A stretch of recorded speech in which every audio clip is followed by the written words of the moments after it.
everyone, my name is Naomi. Have you ever been to a convenience store in Japan? Have you? Lawson, Family Mart, 7-Eleven? Convenience stores called Kombini in Japan are fantastic. You can get everything. Everything. It's not like 7-Elevens here in North America. It's honestly disrespectful that 7-Eleven in North America are called 7-Eleven despite not being as amazing as 7-Eleven in Japan. Seriously, Kombini is the best. You being hungry? You can get a rice bowl for $1.50 Canadian dollars, and it sucks.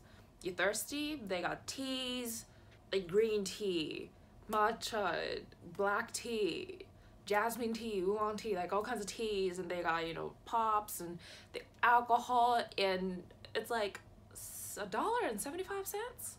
Need cosmetic items, need lipsticks, need condoms, need tampons, need underwear? They've got you. They have everything. Seriously, I'm not kidding. Kombini is the best. It is convenient AF. I miss Kombini so much.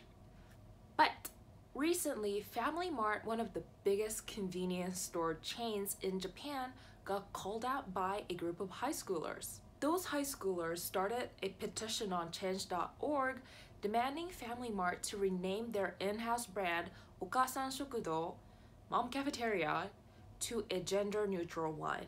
What is this Okaasan Shokudo, Mom Cafeteria? This in-house brand provides various range of items from already made, prepared food to cut veggies. And Family Mart defines Okaasan Shokudo, Mom Cafeteria, as a brand. They have families' health and wellness in their vision, and they provide tasty, safe, and well-made food. Their goal is to be this great cafeteria where their clients or customers feel safe and close to, not just physically, but emotionally. The concept itself, to have hearty, well-made, and delicious food items, is great. But it has nothing to do with moms. No one mentions gender. So why is the brand named after moms? Perhaps is it because this concept itself is based on this notion that it is women, moms, who are supposed to make meals for their family members. So I went around digging and found a survey conducted by National Institute of Population and Social Security Research back in 2018 on how every household does their own business. Like who's doing the chores and who's taking care of the kids, blah, blah, blah, that sort of thing. And this institution sent out this survey to women who are married, and they said that on weekdays, wives spend 263 minutes on chores, and on weekends, 284. On the other hand, husbands spend 37 minutes on weekdays and 66 on weekends. 83.2% of the chores are done by the wives, and the husbands take care of 16.8% of them. The said chores include taking out trashes, cleaning up your place, including bathrooms, doing laundries, doing the dishes, getting groceries, and cooking. So now focusing on the cooking. The ratio of women who said that they do the cooking every day is 89%.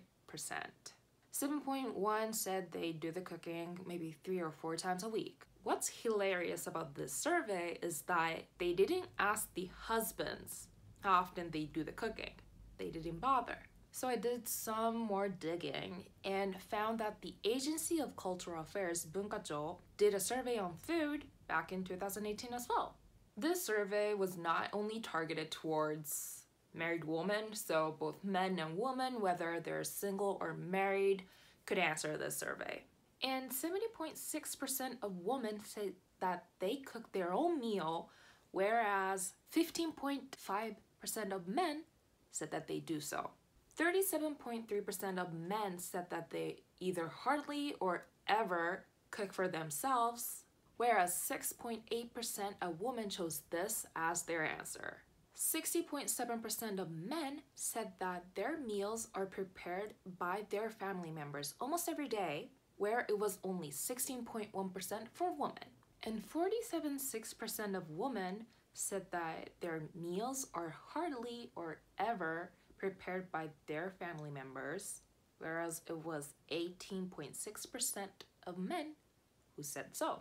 So we can see how chores, especially cooking, disproportionately fall under women's responsibilities in Japan. Going back to the petition and Mom's Cafeteria, when this whole thing went viral on Twitter, there are so many misogynistic tweets about this, and many of them basically said, okay then, Family Mart, let's create Das Cafeteria where you serve simple and dynamic food made by men. Fun fact, there's a term called otokoryori in Japan. Literal translation is males cooking, men's cooking. And the connotation of this term is basically men make dynamic, simple to make, easy to make, not too complicated, really meaty, like really heavy, voluminous things because men can't cook. Like, those people just didn't realize that they are further enforcing this gender roles and biases when it comes to cooking. And it was also pointed out on Twitter that chefs, professional cooks, are mostly men. And that's actually true because all the famous chefs in Japan that I know are men.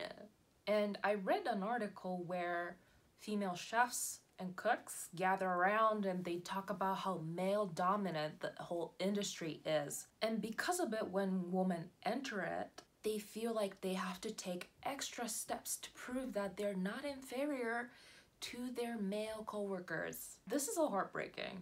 And I'm not here to erase the existence of women who enjoy and love making meals for their family members. If they're happy, I'm happy.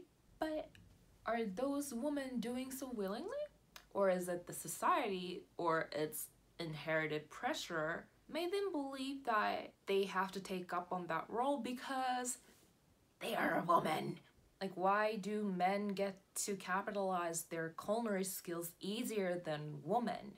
But outside of that capitalistic realm, why are women expected to do the cooking where men are not, or get a pass because they can only make otokoryori, the simple, crude, and manly meals? This dichotomy, honestly, it's dual dichotomy. Can I say that? Is that a thing? Dual dichotomy? Am I making things up? Anyway, so this dichotomy needs to go.